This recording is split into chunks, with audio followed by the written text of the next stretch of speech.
Hello, hello.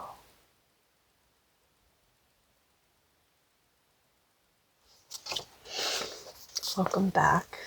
It's good to see you guys. So, today I'm going to be talking about emotional availability. There's a lot of dynamics to explore within our own lives. And I want to talk a little bit about my own experiences in regards to mental health and emotional availability. So each neurodivergence is going to present its own challenges. Obviously, my scope of experience, probably a little bit to do with autism, but also to do with experiencing delusions. So that's kind of the framework that I'm coming from, but I won't be talking as much about the delusions themselves, just about how it affects emotional availability and how it affected my perspectives on emotional availability.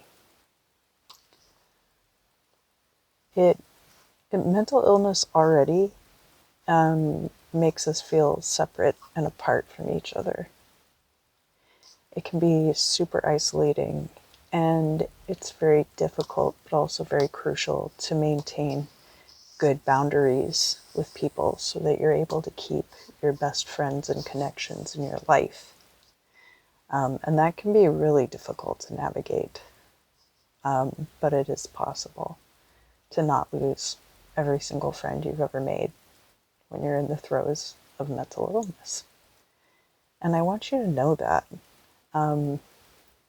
As I've mentioned before, the past couple of years have been really tough for me, but I'm so grateful for the people who have stuck by me during this time. And I found one of the things that was really useful to me was being able to be independent and being able to not rely on other people for validation. And validation can look all kinds of ways. Validation can also include emotional support. It's good to be able to have emotional support, but if you don't, you have to be able to navigate without it, even in the throes of mental illness. And that is so tough. I'm so grateful for my therapist, honestly. Shout out to my therapist. And now there are a lot more resources regarding mental health. So I'm not saying that it's accessible to everyone. And honestly, like, my therapist is an amazing fit for me. And I'm very grateful to have found somebody who's going to understand my unique problems. One of the things that I've struggled with a lot is an inability to focus, which makes maintaining baseline that much more difficult. And I have prioritized stabilizing and maintaining my baseline over nurturing outside relationships. The people who are going to be able to stay in your life are not going to add extra strain, and additionally, your problems are not going to leak into their lives in an unmanageable way. Because not everybody's going to get it, and it sucks, but that's just what it is. Until I had really gone through it, I feel like I have the compassion to be understanding, but there's also this extra level of understanding that comes with the actual knowing of what it's like.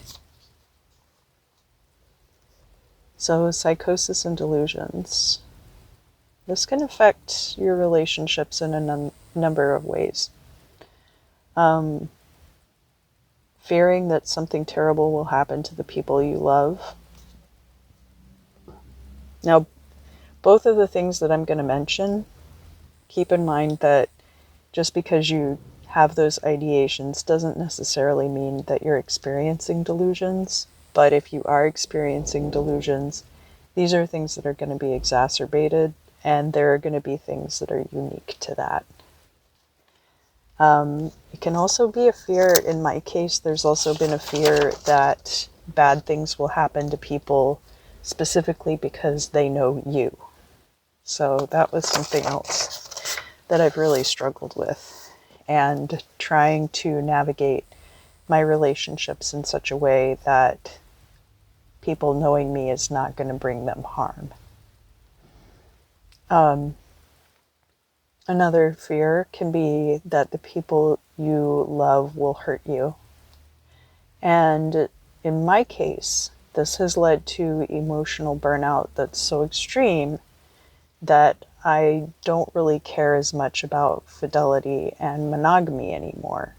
Now, granted, if I'm in a monogamous relationship with somebody, I expect them to be faithful to me, but that gets more into the territory of dishonesty and betrayal from that angle of it more so. And I think really the underlying issue with cheating, while there is that emotional aspect to the,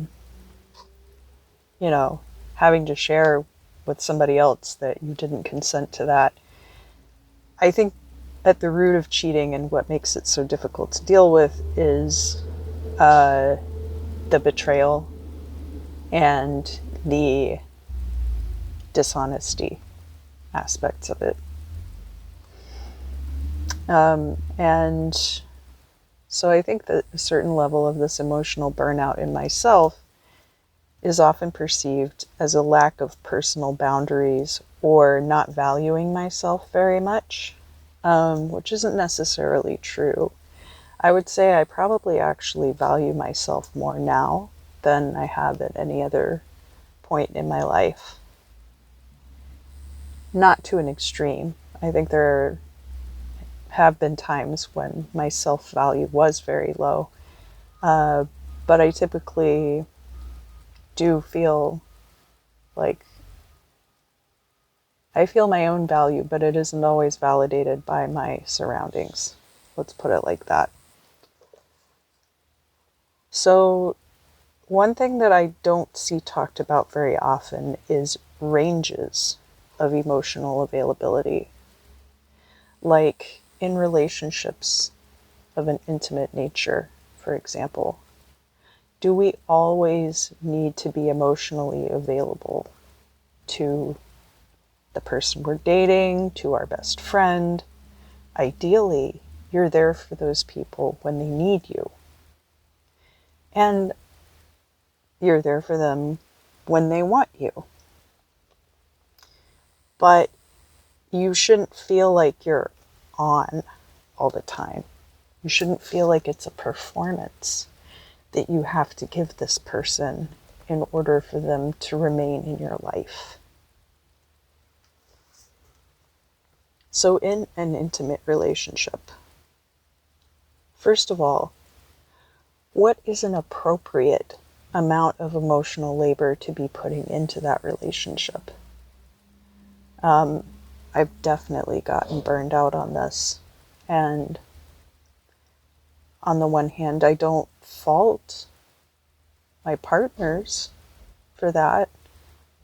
I don't think that's what they set out to do, was to cause emotional burnout in those situations. But you have to determine for yourself also, too, what amount of emotional labor are you going to be able to invest in an intimate relationship? And that's crucial. I mean, for most of the past year and a half, couple of years, I have not been able to invest very much emotional labor into my relationships because I've been, again, focused on stabilizing and maintaining my baseline. Unfortunately, that often means that I'm not able to deal with certain things when people approach me in a certain way. I try to maintain a very solution-oriented attitude.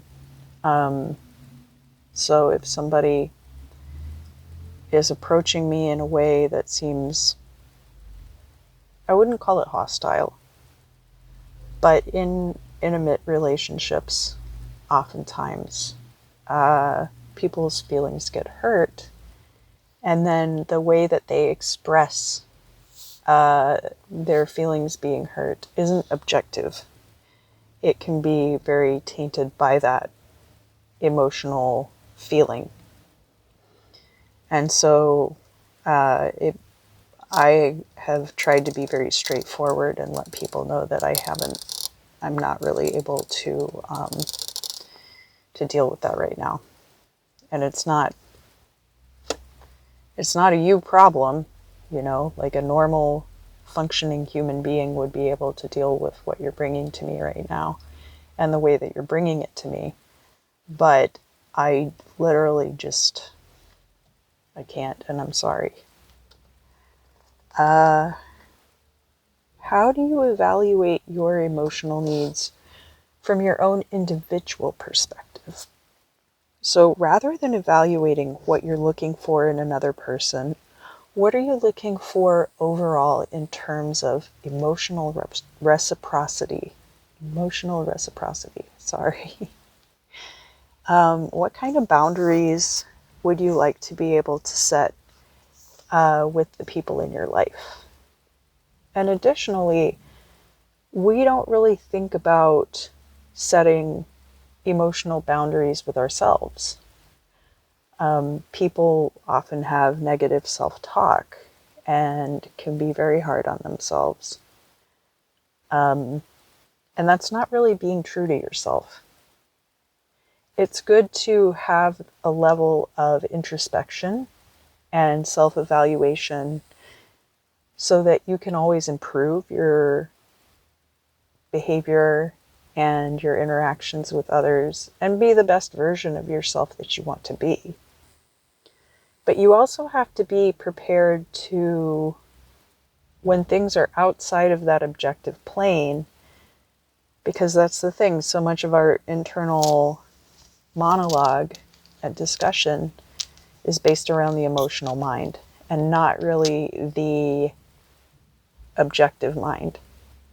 It's important to bring more of your objective mind into your emotional boundaries with the self and look at things objectively and realize that, like, what really is like a reasonable situation, so that when you're looking at the ways that other people treat you, the ways that other people interact with you, is it something that you actually did wrong, or is it a case of this is probably not a good fit for you? And there might be other indicators. The best way to evaluate that is going to be to work with your objective mind. Anything that falls into that emotional criteria, and this is going to have to do with CBT, the cognitive behavioral therapy, being able to kind of list out what is actually going on. What is objectively on the surface? What is happening here? People might have their own motivations, and if you want to interpret what that might be, that's fine, but make sure that you're starting with that strong foundation of what is actually going on. And this is important too when you're dealing with something like spirit guides or if you're able to tap into future versions of yourself to get advice, past, present, and future versions, or any other kind of discorporate guidance that you might be getting, you're really going to need to evaluate those sources, because not everybody in the astral means you well either. So maintaining that objectivity and having a good understanding of your core values, your core beliefs, because your core values are slightly different from beliefs. Beliefs are more like opinions. And I'll probably do a whole video on opinions at some point. I think they're like, I think they're kind of bad, and I think people form them too quickly. But we'll talk about that at a different time. I mostly just wanted to come on here today and talk about, you don't have to make yourself emotionally available to everyone. And you don't have to leave that door either all the way open or all the way closed. It should be more like an aperture that you can kind of close it up more, open it up more, and allow more of that emotional reciprocity through, depending on the situation. But that is going to require use of more objectivity and understanding when your emotional mind is coming into the picture. So, thank you for joining me today. If you enjoyed this video, please let me know, and I always love to hear your thoughts down in the comments. Let me know what your experiences have been, because like I mentioned, I only have like this certain window into mental illness and emotional boundaries and availability. And I don't even necessarily consider myself a completely emotionally unavailable person. I have techniques that I use to control my emotional availability. But overall, I would like to think that I am pretty open. Anyway, until next time. Never fear the pale threshold.